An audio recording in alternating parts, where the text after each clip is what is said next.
vous propose le plan suivant. Tout d'abord, on va parler un petit peu d'une définition, et vous allez voir, c'est la définition de l'Organisation mondiale de la santé. Qu'est-ce que c'est exactement que ces thérapies complémentaires?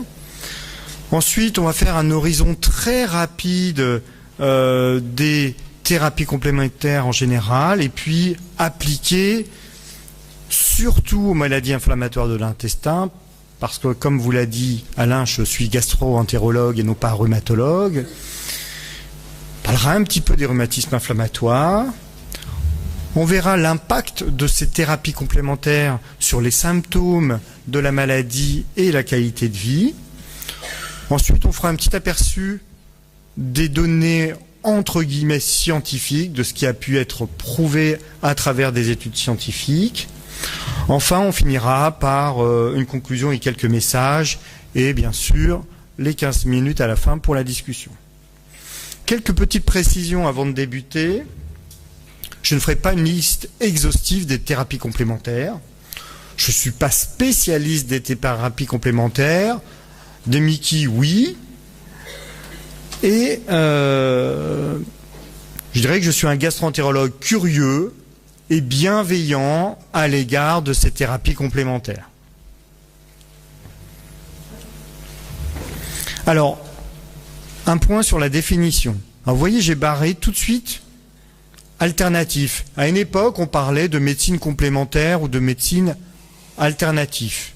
Pour nous, médecins, et pour bien d'autres, ces thérapies s'entendent en association au traitement conventionnel et non pas à la place du traitement conventionnel. Alors, que dit l'Organisation mondiale de la santé?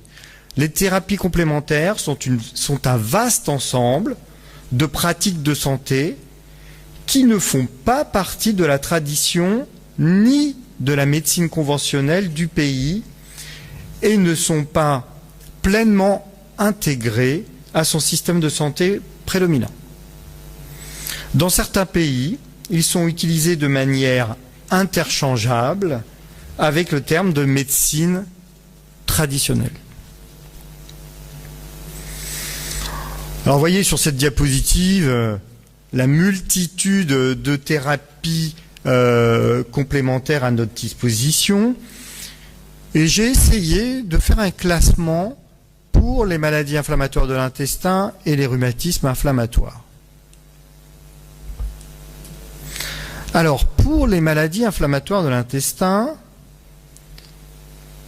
je dirais qu'on a les thérapies qui vont permettre de mieux gérer les symptômes de la maladie. Alors, les symptômes prédominants au cours des maladies inflammatoires de l'intestin, il s'agit des douleurs abdominales, de la diarrhée, de la fatigue, et on fera appel plutôt aux thérapies qui vont aller directement à l'endroit où ça fait mal, c'est-à-dire le tube digestif.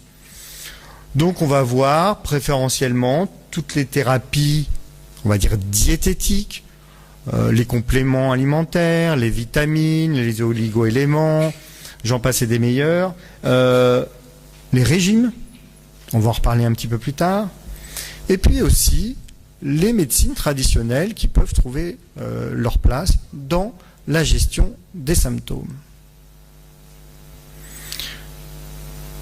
L'autre partie, ça va être celle qui va permettre de mieux gérer le stress. Et ça, c'est bien entendu commun aux maladies inflammatoires de l'intestin, mais aussi au rhumatisme inflammatoire.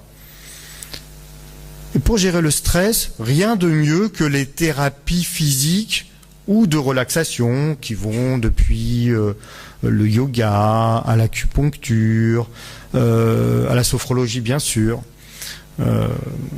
Donc plutôt la gestion des symptômes, le stress par les thérapies physiques et de relaxation. Alors pour les rhumatismes inflammatoires, donc la gestion du stress c'est comme pour les maladies de l'intestin. Et puis tout ce qui va permettre de gérer les symptômes, ben là ça va être la douleur, des articulations notamment, ça va être les thérapies que j'ai appelées thérapies de contact. Je vous invite à aller sur le stand de l'Association française des rhumatismes inflammatoires où des fiches ont été édité et qui détaille la place de chaque thérapie complémentaire sur les symptômes du rhumatisme inflammatoire. Donc maintenant, on va se concentrer un petit peu plus sur les thérapies complémentaires et les maladies inflammatoires de l'intestin. Comme je vous le disais tout à l'heure, les maladies d'intestin, ça provoque des douleurs abdominales. Les symptômes sont la diarrhée, l'émission de sang, qu'il s'agisse de la maladie de Crohn ou de la rectocolite hémorragique. Alors, quelle est la place de ces thérapies complémentaires au cours des MICI? On a fait avec l'AFA en 2012, avec ma collègue Véreda Bidbol de l'hôpital Cochin, et en collaboration avec Anne Buisson et Alain Olympi de l'AFA, on a monté une enquête. Il s'agissait d'un questionnaire qui était accessible sur le site internet de l'AFA, et vous allez voir un petit peu le tour d'horizon qu'on a pu faire. Donc, cette enquête était destinée à la fois aux patients qui étaient utilisateurs ou non de médecine complémentaire. Ils pouvaient accéder à ce questionnaire en allant directement sur le site de l'AFA ou étaient invités via les réseaux sociaux ou enfin dans les centres hospitaliers non universitaires ou à l'hôpital Cochin. Une affiche les invitait à aller sur le site de l'AFA pour remplir ce questionnaire. 938 questionnaires ont été remplis et 767 d'entre eux étaient analysables, puisque complets. Alors, on s'est intéressé dans ce questionnaire à 4 grands groupes de questions. Tout d'abord, concernant la maladie inflammatoire de l'intestin. Les caractéristiques qui sont importantes, l'âge du patient, son sexe, le type de maladie inflammatoire, Crohn ou RCH, la durée de la maladie, un antécédent de chirurgie, une atteinte anopérinéale, si le patient était en poussée de sa maladie au moment où il a répondu au questionnaire, ou enfin s'il était fumeur. On s'est intéressé également au traitement au moment du questionnaire. Qu'est-ce qu'il prenait? Donc, ça allait du pentasa aux corticoïdes, les immunosuppresseurs et puis les anti-TNF-alpha. Le malade faisait également une évaluation de son observance sur une échelle de 0 à 100. Puis bien entendu, on s'est intéressé aux médecines complémentaires qu'on avait classées en 6 catégories. La première, c'était tout ce qui était naturopathie. La deuxième catégorie, c'était les techniques physiques ou de relaxation. La troisième catégorie faisait appel aux médecines traditionnelles. La quatrième à l'homéopathie. La cinquième à la diététique. Et enfin la sixième aux approches dites spirituelles. Enfin, le dernier groupe de questions concernait le statut social des patients et était associé à un questionnaire de qualité de vie. Donc on se renseignait sur la profession, le statut familial, le niveau d'études, et les patients remplissaient un questionnaire de qualité de vie dédié aux maladies inflammatoires de l'intestin. Pour chaque thérapie complémentaire, le patient pouvait noter, vous voyez là, c'est cette échelle de 0 à 100, c'était un petit curseur qu'on pouvait déplacer, et il estimait de 0 à 100 l'impact de la thérapie complémentaire qu'il utilisait sur les symptômes de sa maladie et enfin sur sa qualité de vie.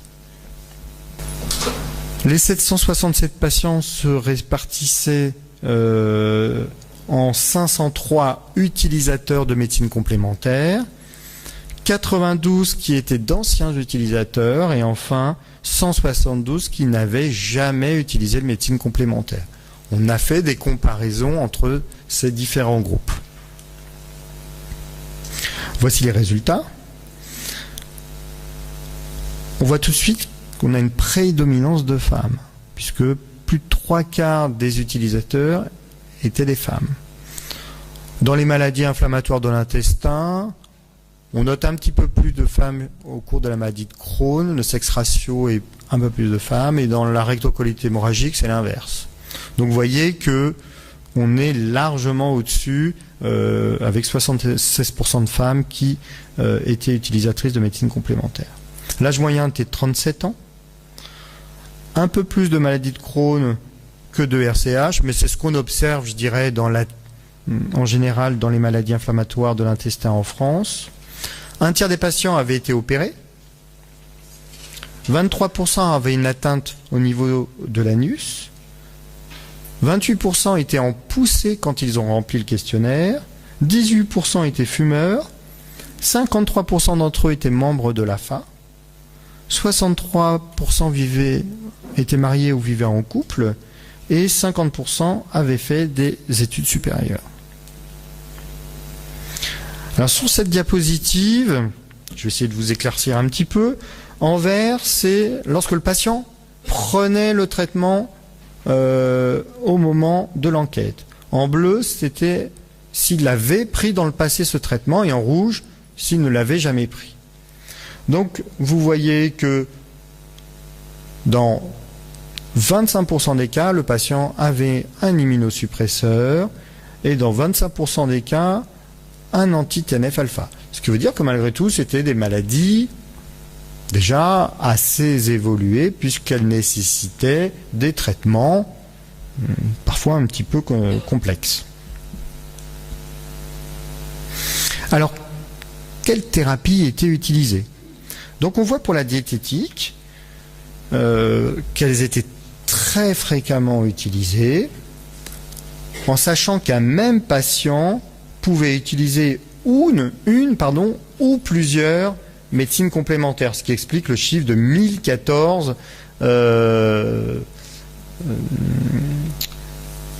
requêtes sur la diététique. Alors, qu'est-ce qui sort dans cette enquête? 14% des patients, donc on a été effectivement très surpris, quoique maintenant les moins étaient intéressés par un régime sans gluten, 20% un régime sans lactose. Les probiotiques, c'est la star, 28% des patients prenaient un probiotique, les vitamines, les huiles de poisson et les suppléments diététiques. Donc voilà un petit peu un tour d'horizon des thérapies qui étaient utilisées. Concernant les thérapies physiques et de relaxation, vous voyez qu'il y a 4 grands groupes, ceux qui utilisent l'ostéopathie, les massages, la sophrologie et les techniques de relaxation. Là aussi, un patient avait pu utiliser une ou plusieurs de ces techniques. Concernant les médecines traditionnelles et l'homéopathie, on voit que dans 53% des cas, il s'agissait d'un traitement par homéopathie. Donc, fréquemment utilisé chez nos patients, ça représente près de la moitié des malades en général. Et puis, on observait d'autres thérapies telles que les médecines traditionnelles.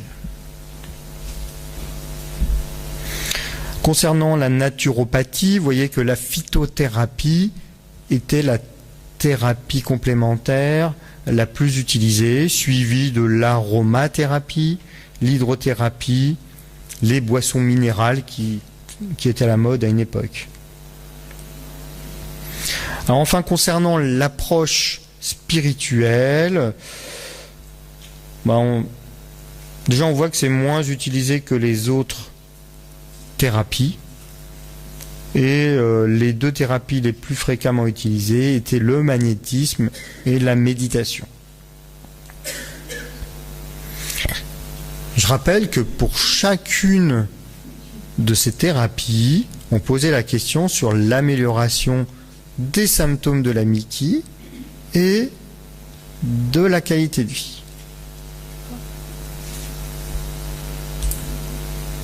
Donc,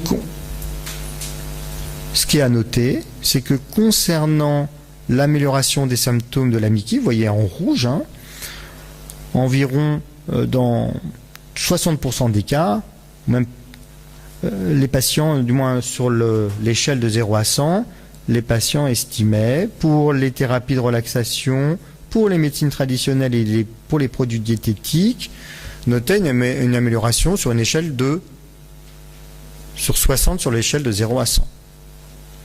Ce qui est quand même pas négligeable.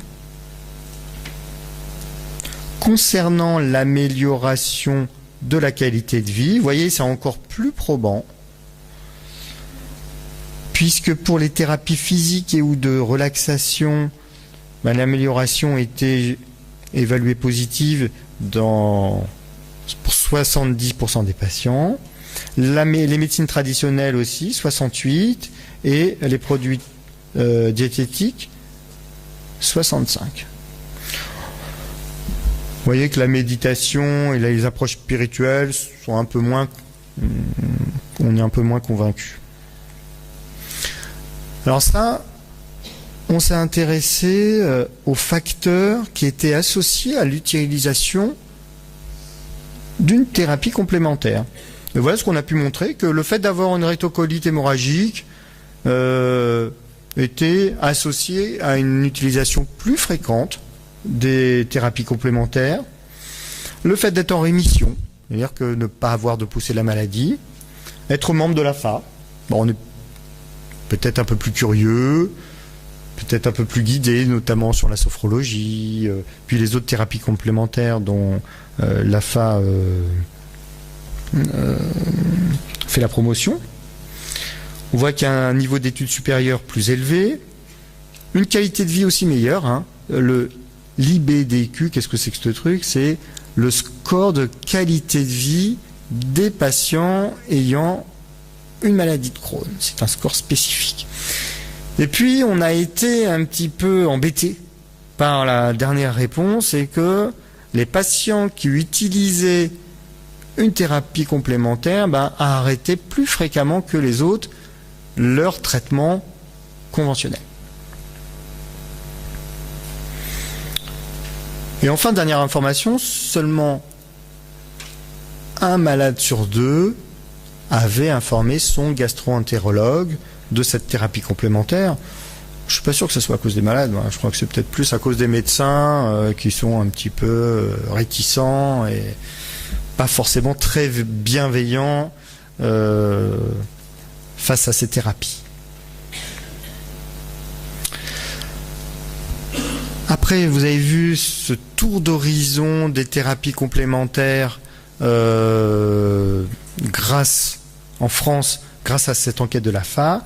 Je vais vous montrer quelques arguments, quelques données de la littérature scientifique concernant ces thérapies complémentaires.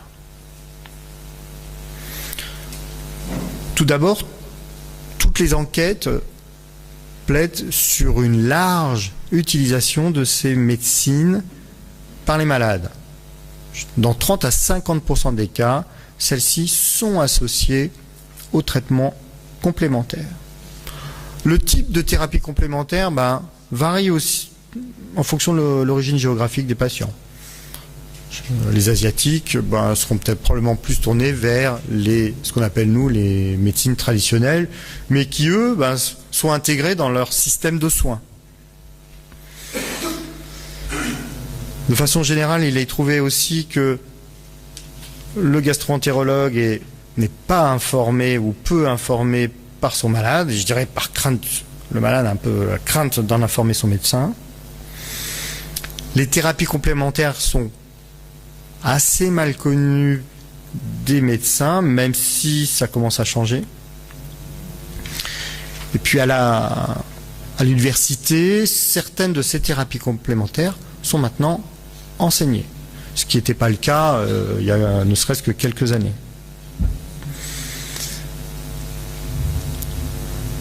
Il est clair, et dans toutes les études, que ces thérapies améliorent la qualité de vie des patients, et c'est pour ça qu'il ne faut pas les négliger. Alors, En dehors des facteurs que nous avions pu identifier comme étant associés à l'utilisation de thérapies complémentaires, ce qu'il a été montré que ces thérapies étaient utilisées chez les patients en échec de traitement conventionnel, quand le patient n'était pas satisfait de sa prise en charge. Ça, on reprend un petit peu ce qu'on a dit tout à l'heure, le sexe féminin, le haut niveau d'éducation, l'utilisation de thérapies complémentaires par des amis ou par la famille, une longue évolution de la maladie, les traitements prolongés par les corticoïdes, et là on comprend bien. Et dans la littérature, il n'y avait pas de différence, comme nous on a pu le montrer, entre maladie de Crohn et rectocolite hémorragique. Alors qu'est-ce qui a fait vraiment preuve de son efficacité? Déjà, nous on estime scientifiquement, avec plein de guillemets, qu'il c'est un faible niveau de preuve. Dire que, notamment, quand on utilise un médicament, il y a des patients qui reçoivent le médicament, d'autres qui reçoivent ce qu'on appelle le placebo, et on fait des comparatifs. Il est difficile d'évaluer un traitement diététique quand on va le comparer, par exemple, avec un placebo. Ou imaginez de comparer l'acupuncture, une vraie acupuncture, comparée à une fausse acupuncture. Donc ce qu'on appelle le groupe contrôle n'est pas du tout évident à définir. Ce qui peut expliquer qu'il est difficile de monter des études avec la vision scientifique qu'on peut en avoir.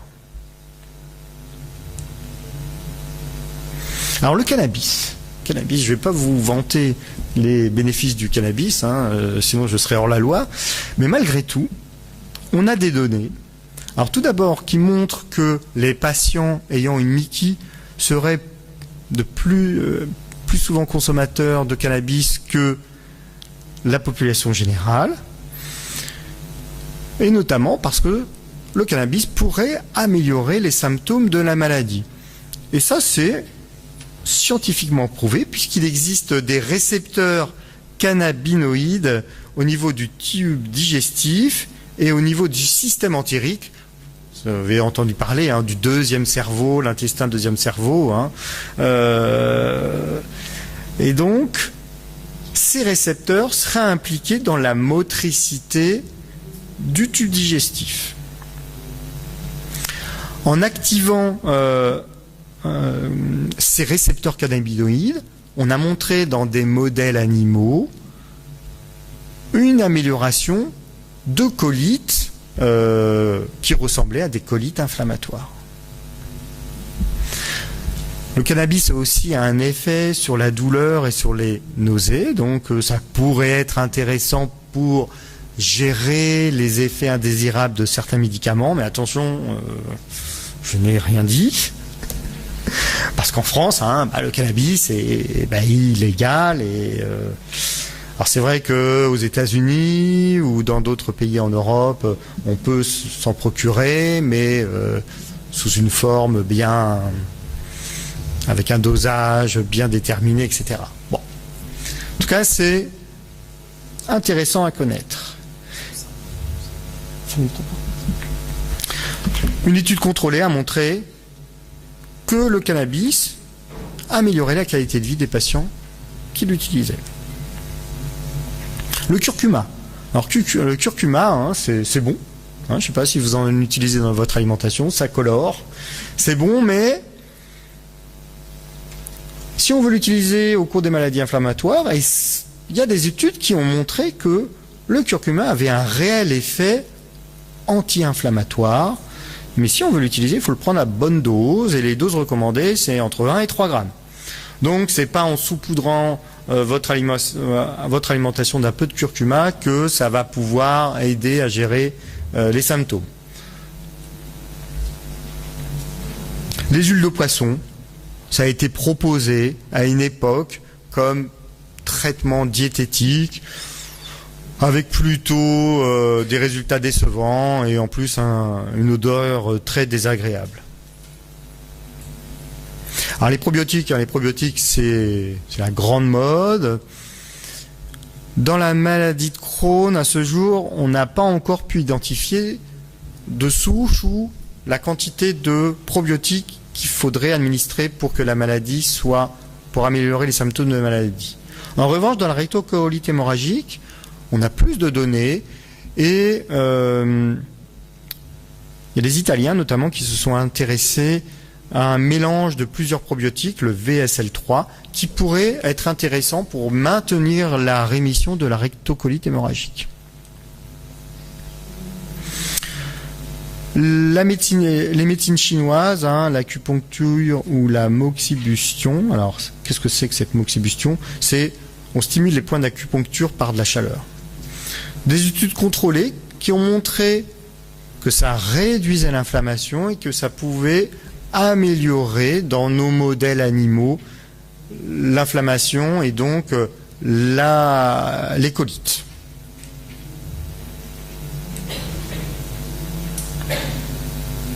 Alors les thérapies dites cognitives, la relaxation, la sophrologie, l'hypnose, le yoga. L'intérêt, oui, ça clairement, y compris comme on l'a dit tout à l'heure dans les rhumatismes inflammatoires. Vous savez que le stress et les poussées des Mickey sont intriquées. On a noté une fréquence de l'anxiété et de la dépression chez les patients ayant des maladies inflammatoires chroniques. Et là encore, il y a probablement un rôle du deuxième cerveau intestinal. Et donc tout ce qui va permettre d'améliorer le stress pour avoir directement un effet sur l'intestin via ce deuxième cerveau. Alors, le régime sans gluten, voilà. Le régime sans gluten, vous en avez tous entendu parler, c'est la mode, même lorsqu'on n'a pas de maladie de l'intestin. Le gluten, bah oui, c'est compris dans les céréales et notamment dans le blé. Et c'est difficile à digérer. Mais je dirais qu'il n'est pas, même sans maladie de Crohn, même sans maladie cœliaque, qui est l'intolérance au gluten, c'est difficile de digérer le gluten. Donc si on fait un régime sans gluten, les symptômes, je dirais, de n'importe qui peuvent s'améliorer. Donc ces régimes, vous avez vu tout à l'heure dans notre enquête, ce régime sans gluten était largement utilisé. Et puis on a été on s'est interrogé sur une étude très récente qui a été présentée au Congrès américain de gastroentérologie. Donc c'est les Suisses qui se sont intéressés au régime sans gluten via une cohorte de patients. 3500 patients ayant une colite inflammatoire sont suivis depuis une dizaine d'années et ils ont reçu un questionnaire alimentaire leur posant la question sur leur utilisation ou pas de régime sans gluten, leur consommation de viande, et si ces régimes pouvaient avoir un impact sur leurs symptômes et aussi sur leur état de dépression et d'anxiété.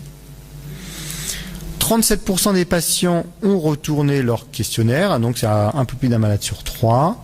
4% étaient sous régime sans viande et 4,7% prenaient un régime sans gluten. Et ce qui était notable, c'était que les scores d'activité étaient identiques, qu'on l'on prenne ou pas de régime sans gluten ou de régime sans viande.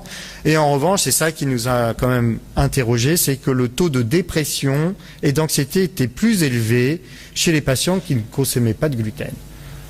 Le gluten, c'est quand même bon, manger une bonne pizza, malgré tout, ça améliore le moral. Alors pourquoi on est parfois réticent? Comme je vous l'ai dit, il y a un faible niveau de preuves scientifiques, le coût de certaines thérapies, et parfois elles sont délétères, un mauvais contrôle, c'est une vente sur Internet, on ne sait pas ce qu'on vous donne. Il n'y a pas de contrôle sanitaire pour certains traitements. Et puis, comme on l'a vu, il y a un risque d'arrêter le traitement conventionnel. Donc ça, c'était le coût mensuel dans l'enquête qu'on avait fait avec la FA, et on voit que quand même une partie des patients consommaient jusqu'à plus de 100 € par mois pour ces thérapies complémentaires. Donc pour conclure, je dirais qu'on peut noter une utilisation large des thérapies complémentaires au cours des maladies inflammatoires de l'intestin, mais aussi des maladies rhumatismales. Elles sont encore mal connues par les médecins, même si cela change. Il y a une prédominance des thérapies diététiques et des thérapies physiques, mais je vous ai expliqué, c'était pour contrôler à la fois les symptômes de la maladie et le stress. On note une efficacité sur les symptômes et une amélioration de la qualité de vie notée par quand même une bonne partie des patients. Un niveau de preuve faible dans la littérature. Attention à la mauvaise observance. Je crois que c'est bien d'en parler pour éviter d'arrêter son traitement. Ça doit rester une thérapie complémentaire et non une alternative. Et puis, quelques messages. Donc, oui, mais thérapie de relaxation à consommer sans modération. Les thérapies diététiques, oui, mais attention aux carences et à l'impact de privation non justifiée. Renseignez-vous, demandez à l'AFA, demandez à vos médecins et parlez-lui-en. Voilà ce que je peux vous dire en conclusion.